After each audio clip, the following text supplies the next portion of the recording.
SBC Media. Welcome to iGaming Daily, analysing the news from the betting and gaming industry all over the globe. Supported by SBC Summit Barcelona, the industry-leading conference bringing you the future of sports betting and iGaming. SBC Summit Barcelona is where you can experience the entire global industry coverage under one roof. Join 10,000 industry professionals for 3 days of game-changing conversation and education. Get your tickets now at sbcevents.com.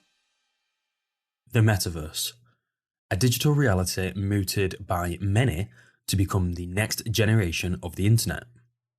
However, though the word is used on a mere daily basis, either via the gaming world, payment sector, social communities, and even the gambling sector itself, the idea of what the Metaverse actually is still raises many questions and confusion. In today's episode of iGaming Daily, sponsored by SBC Summit Barcelona, Matthew Ball, the best-selling author of The Metaverse and How It Will Revolutionize Everything, walks through its comparison between the internet as we know it today and how it will evolve, technologies that will be required, and, in his thoughts, how it will change the world. This is what he had to say.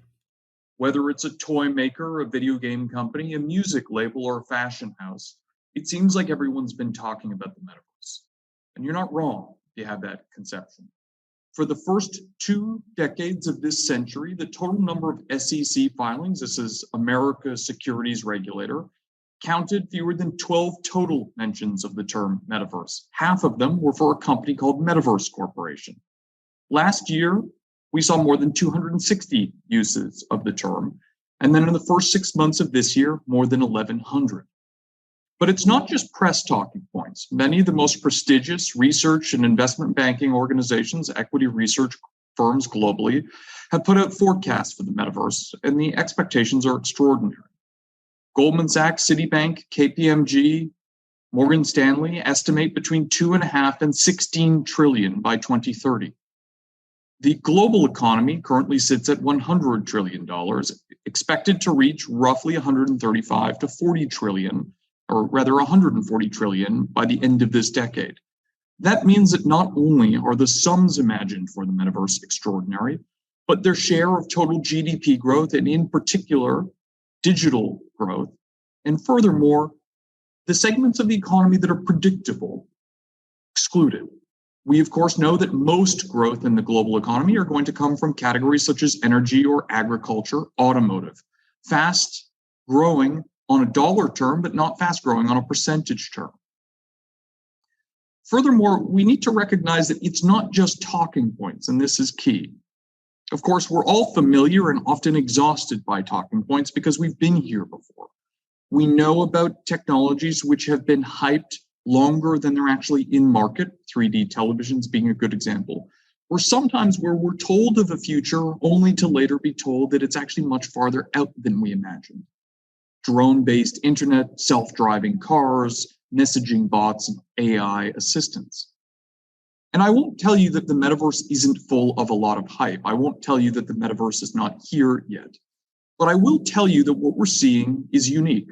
It stands apart from 3D televisions and certainly from virtual reality at large. 7 of the 10 largest companies globally at the start of this year were investing tens of billions of dollars each into these initiatives, prepping their largest ever product launches, reorganizing internally, retraining, filing to the tune of 1,000 patents per year. Apple, for example, expected to have its first extended reality device early next year, files roughly 2,700 patents per year. A third of them have been in XR for years now. Behind the scenes, we see something very different. Of course, no one named themselves 3D TV the way that Meta has Metaverse. But this year alone, in the first 5 months, we saw 120 billion invested in the metaverse. That contrasts to 57 billion in all of 2021. Right now, Microsoft is in the process of making the largest acquisition in big tech history. Not of a Hollywood studio, not of a music label, not of a streaming service, but instead of Activision Blizzard, a gaming company. And at $75 billion, they've identified it as providing the foundation and building blocks for the metaverse. So if we look at this, we see buzzwords, yes. We see forecasts as well. We now see extraordinary investment, but it's not limited just to corporations either. In the European Union, we've seen a deft switch from the DMA, or Digital Markets Act, to regulating the metaverse.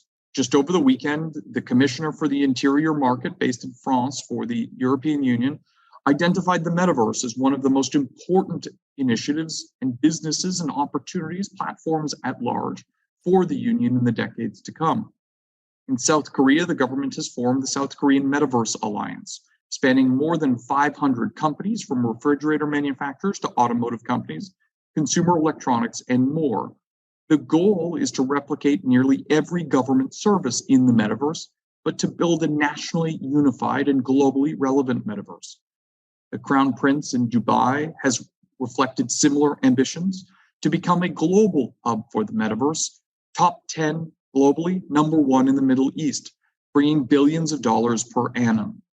In Japan, the Ministry of Economy, Trade and Industry has established its own policy division to build a decentralized metaverse society.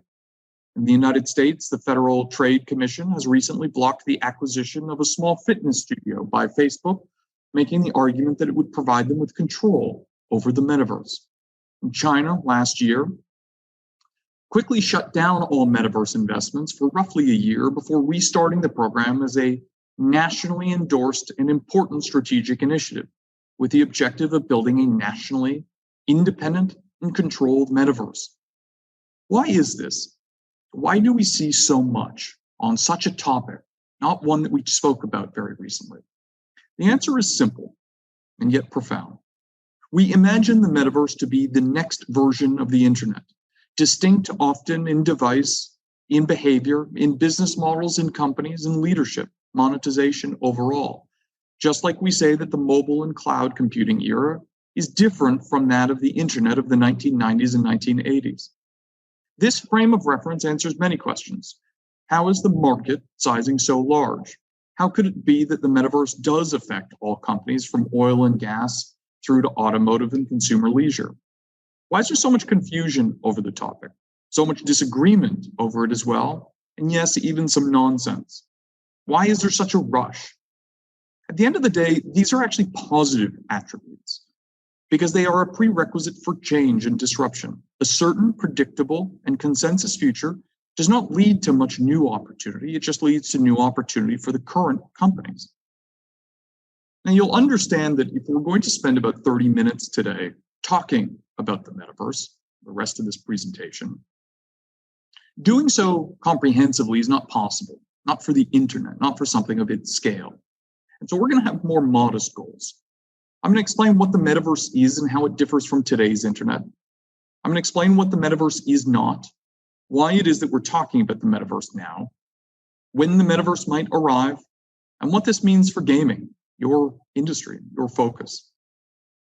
This would be a simplified but still technical way of understanding the internet as it evolves to the metaverse, a synchronous, real-time, and three-dimensional version of the internet. Let me break this down for you.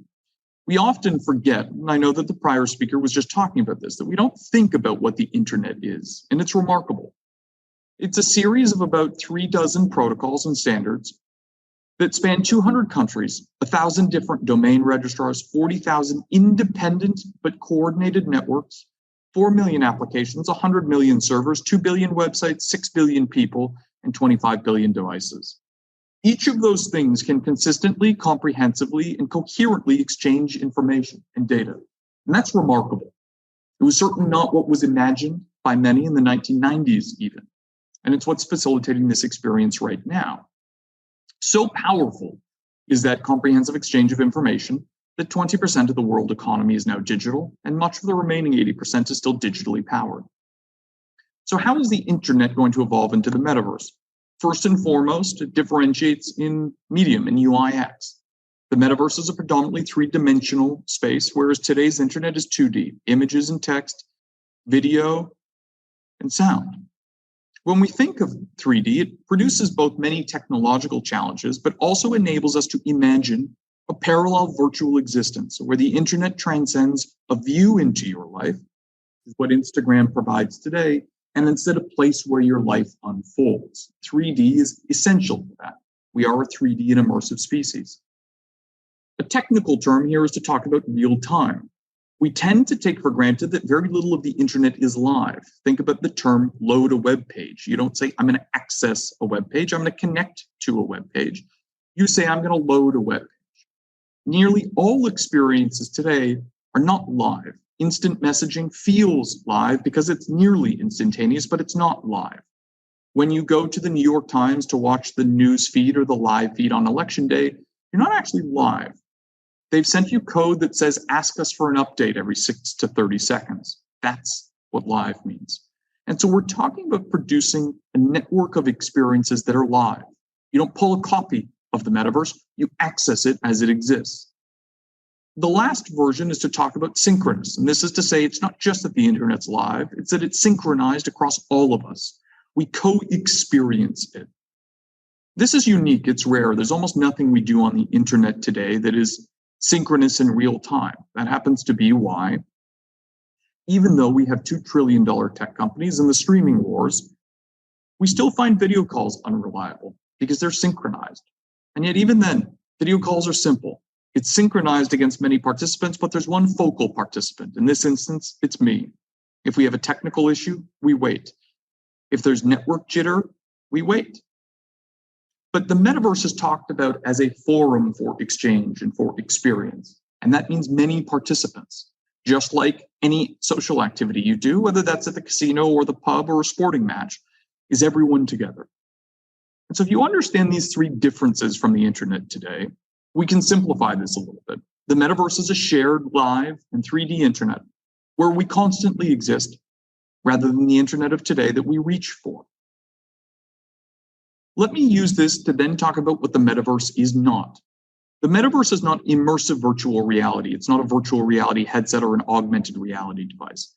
These may be the best, preferred, or most common ways to access the 3D network, but it's not the metaverse and it's not required. Just as we wouldn't say that applications or smartphones are the mobile internet. They're just the best ways to access it. The metaverse is not a video game. It's not a platform for them. It's not Fortnite or Minecraft. There are good reasons why we think the metaverse is like them, and that's because they're large, interconnected networks of 3D experiences.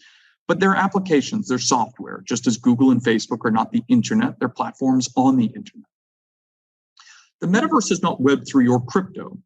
Web3 is a series of principles of a decentralized internet, and crypto provides the technological underpinnings for one. But while they may be important parts of the metaverse, they are not themselves the metaverse. They're technologies or philosophies.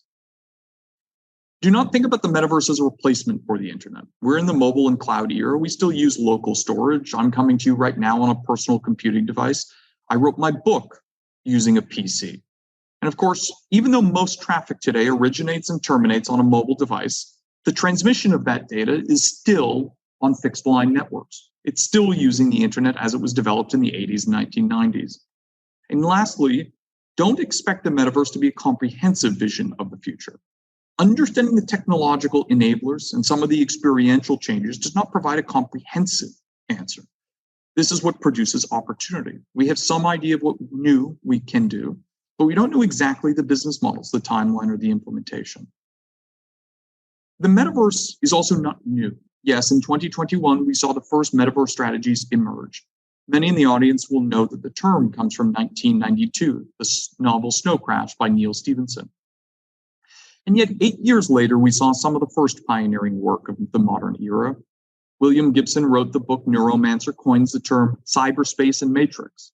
Of course, the French philosopher Baudrillard coins the term hyperreality, informing both of those. In it, he describes a future state where the simulated existence feels as real and it as meaningful to us as the real, and finds that ultimately the distinction goes away.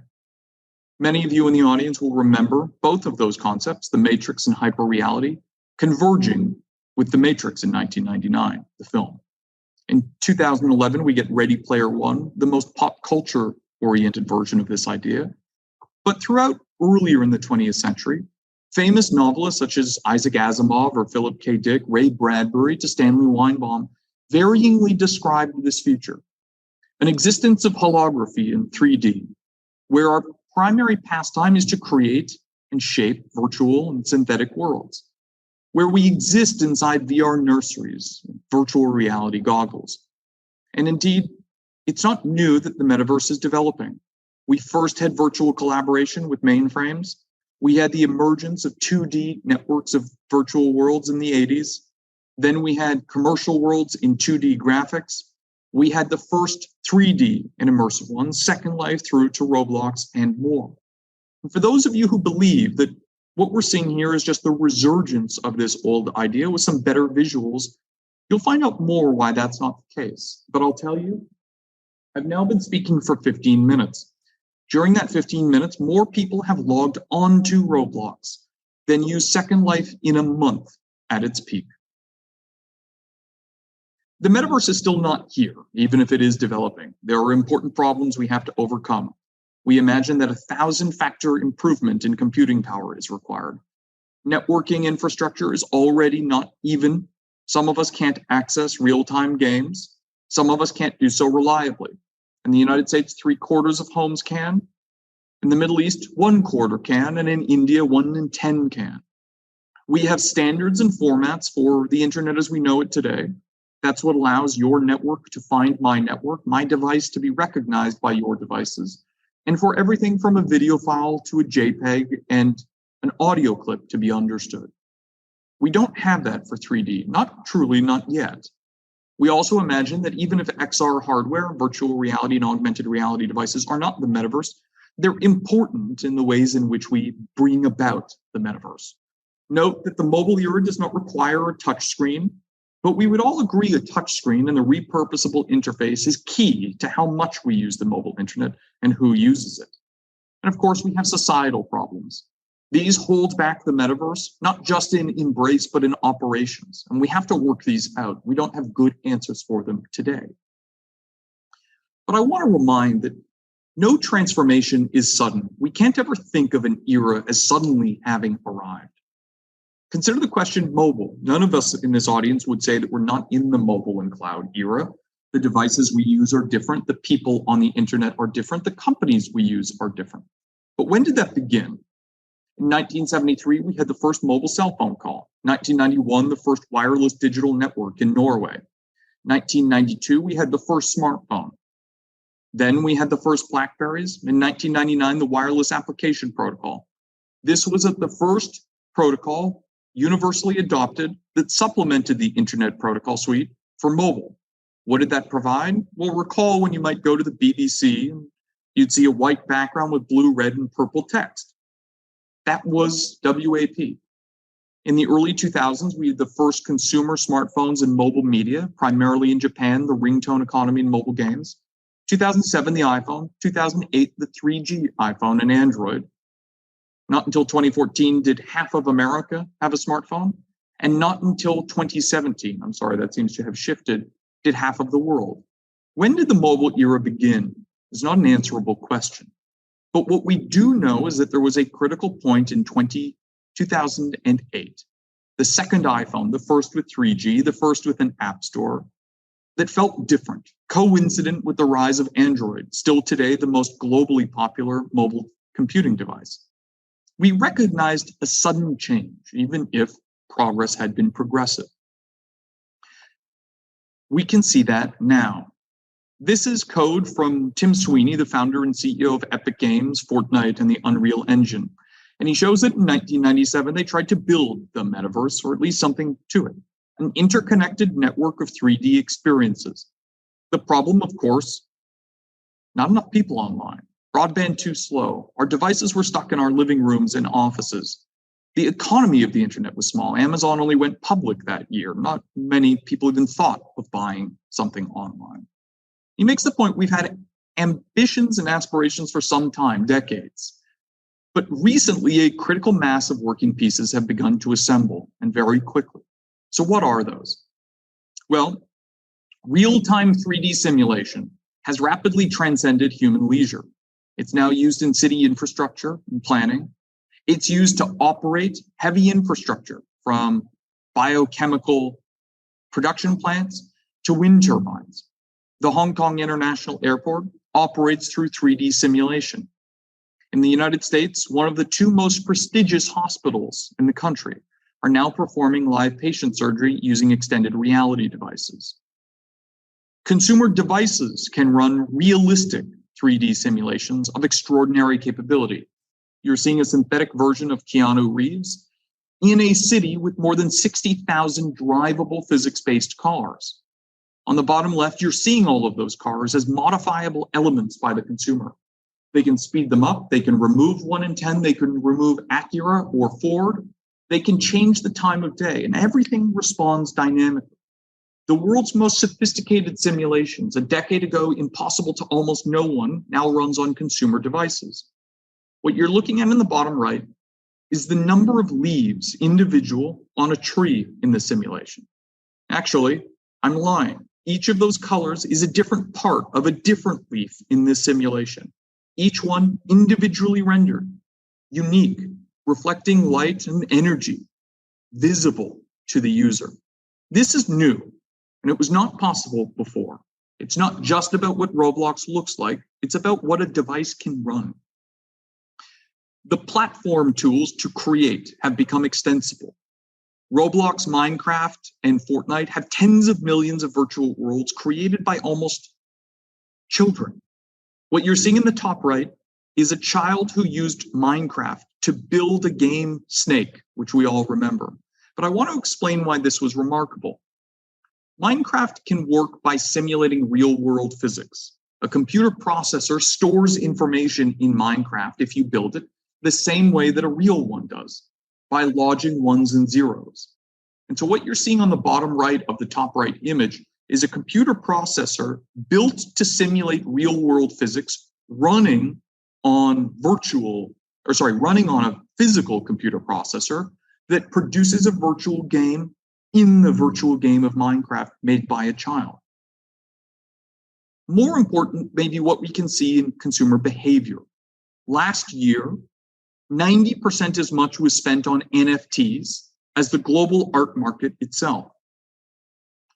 When you take a look at Fortnite, the most revenue generative game in the world, the spending on just virtual apparel rivals that of many of the most storied fashion houses and apparel retailers in the world, such as Prada, Lacoste, Saint Laurent, D&G, almost as much as Ralph Lauren.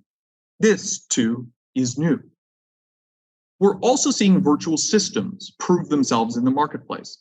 You need not believe in the future of blockchain to see critical importance in instructive generational change. Last year, Ethereum processed more in transactions than Visa. Visa, by the end of last year, was the 12th largest company in the world. Decentralized autonomous organizations, these are crypto-based collectives with both equity and governance rights, have seen massive surges. Just those that have passed governance motions now count the 7,000. 4 million participants with 700,000 active each month. For those of you not familiar, last year we had an event called Constitution DAO.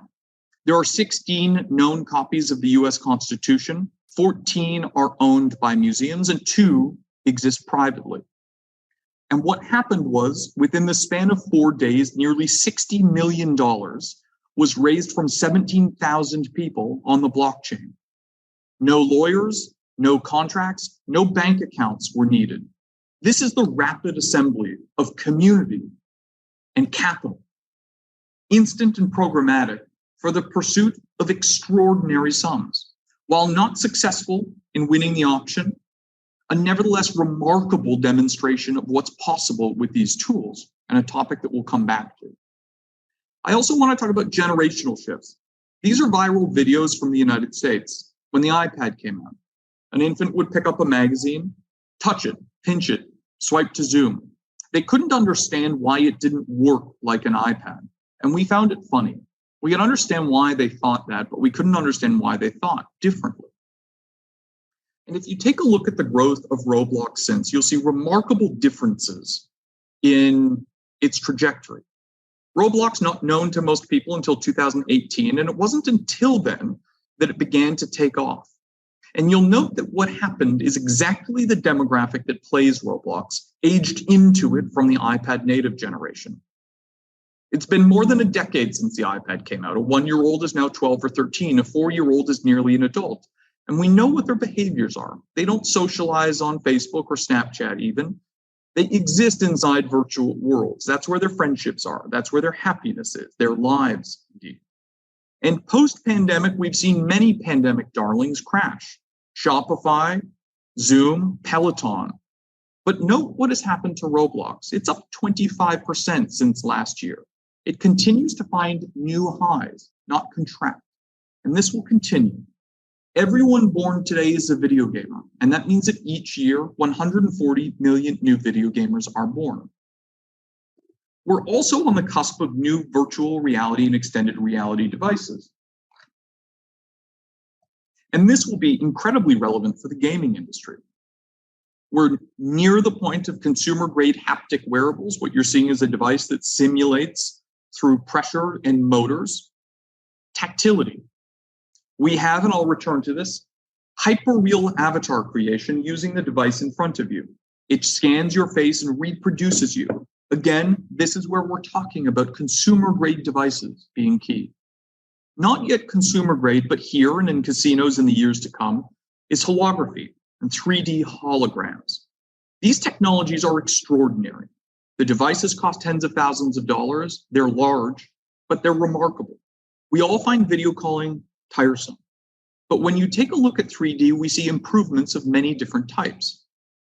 In 3D holography, nonverbal forms of communication, head movements, brow movements, eye shifts increase 50%.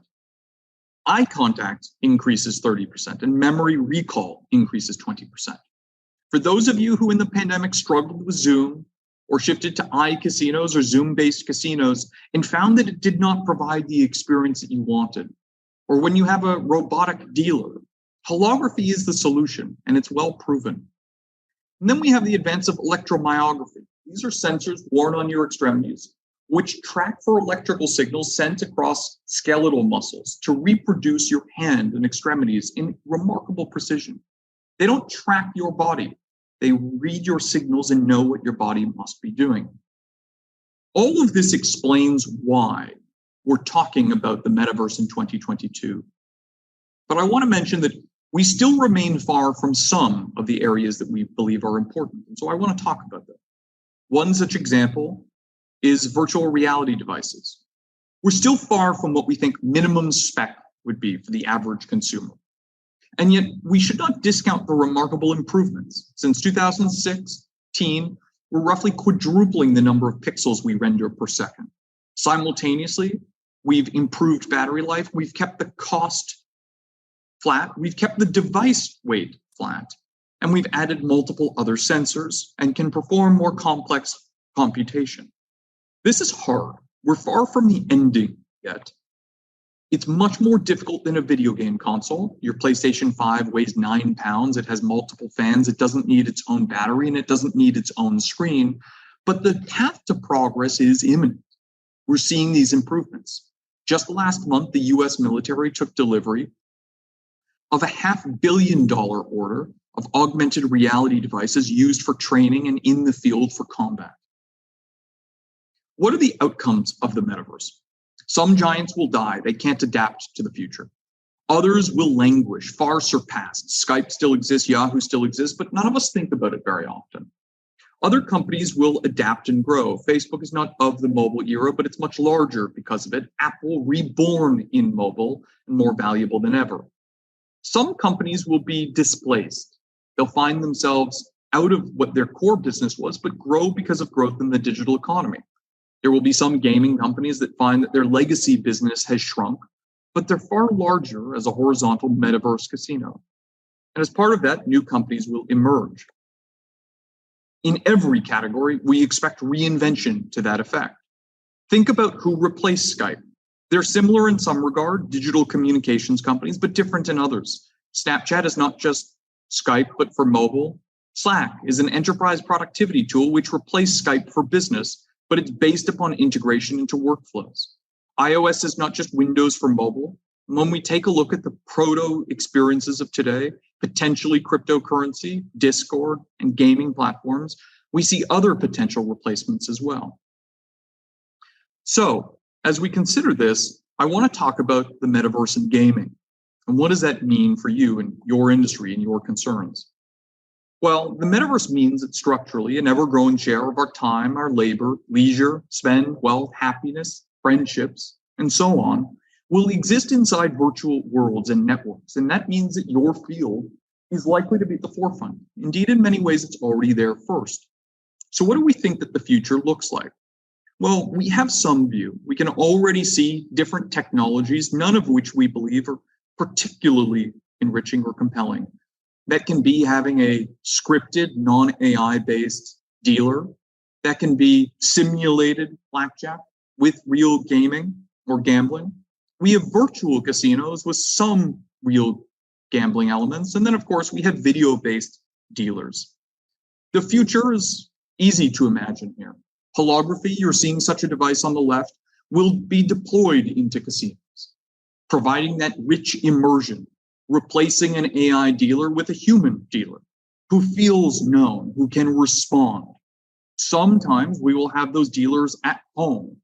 In addition, we'll have the users at home, nevertheless simulated using devices they have at home, such as your iOS device, which uses 36,000 infrared tracking points to unlock your phone, will be used to generate and steer an avatar, changing the question of what do you provide and whom do you employ in a casino.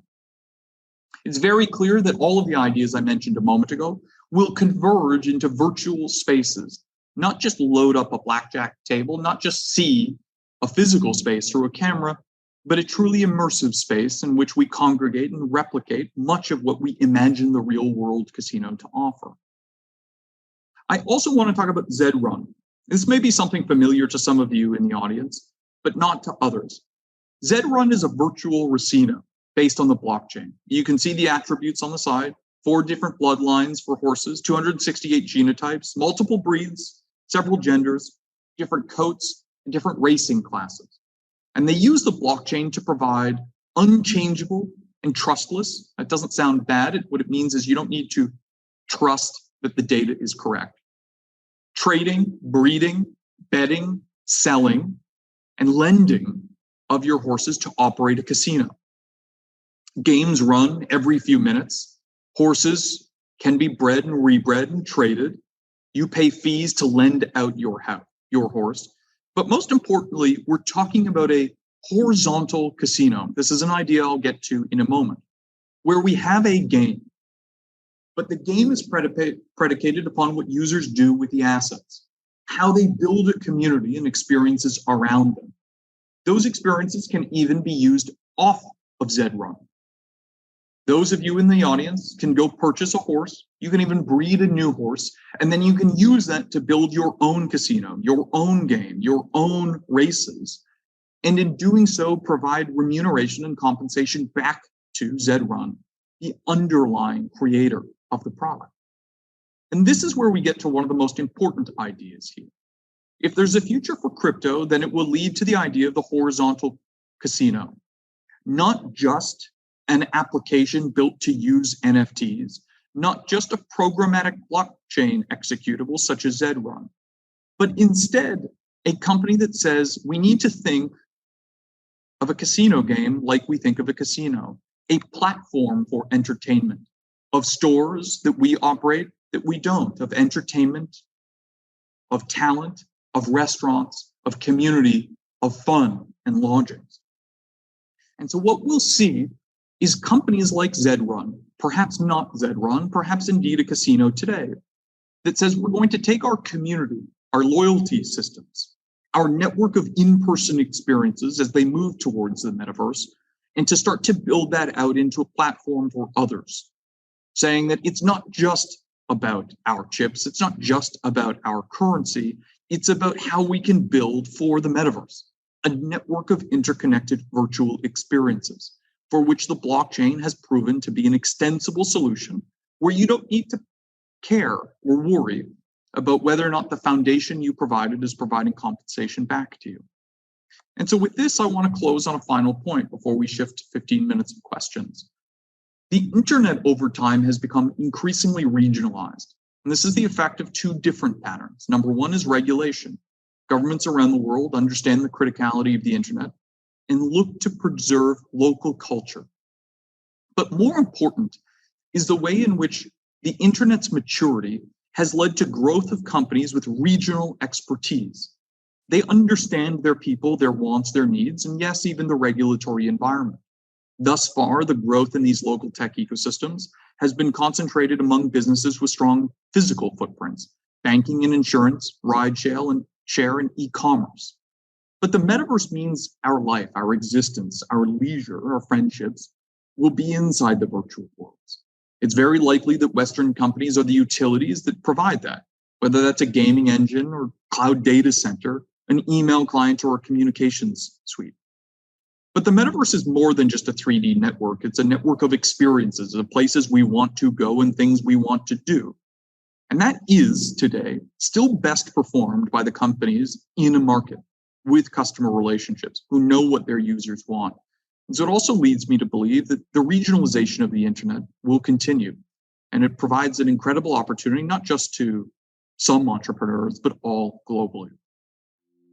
Thank you for listening to today's episode of iGaming Daily, brought to you in conjunction with SBC Summit Barcelona, being held at the Fira Barcelona Montjuic on the 19th to the 21st of September.